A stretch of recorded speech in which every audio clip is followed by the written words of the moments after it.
স্থানীয় সময় বৃহস্পতিবার সকাল থেকেই নিউজিল্যান্ডের রাজধানী ওয়েলিংটনে শুরু হয় ভয়াবহ ঝড়। জাতীয় আবহাওয়া গবেষণা সংস্থা NIWA জানায়, শহরে বাতাসের গড় গতি ছিল ঘন্টায় ৮৭ কিলোমিটার, যা ২০১৩ সালের পর সর্বোচ্চ। আর শহরের উপকণ্ঠ বারিংহেডে রেকর্ড হয়েছে ঘন্টায় ১৬০ কিলোমিটার।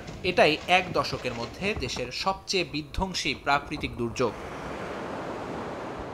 ঝড়ের ভয়াবহতায় সর্বোচ্চ সতর্কতা রেড উইন্ড ওয়ার্নিং জারি করেছে দেশটির আবহাওয়া বিভাগ। ২০১৯ সালে এই সতর্কতা ব্যবস্থা চালু হওয়ার পর এই প্রথম ওয়েলিংটন শহরের জন্য রেড অ্যালার্ট জারি করা হলো। প্রবল ঝড়ো হাওয়ায় ভেঙে পড়েছে গাছপালা, উড়ে গেছে বাড়ির ছাদ, ক্ষতিগ্রস্ত হয়েছে বিদ্যুৎ লাইন, বিপর্যস্ত পুরো অবকাঠামো।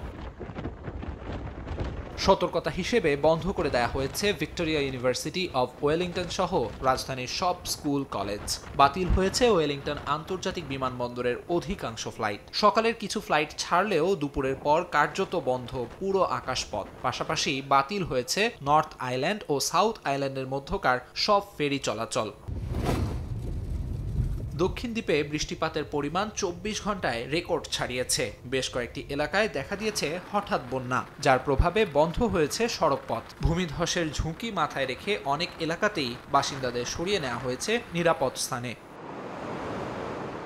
আমিরুল ইসলাম আলিফ, সময় সংবাদ।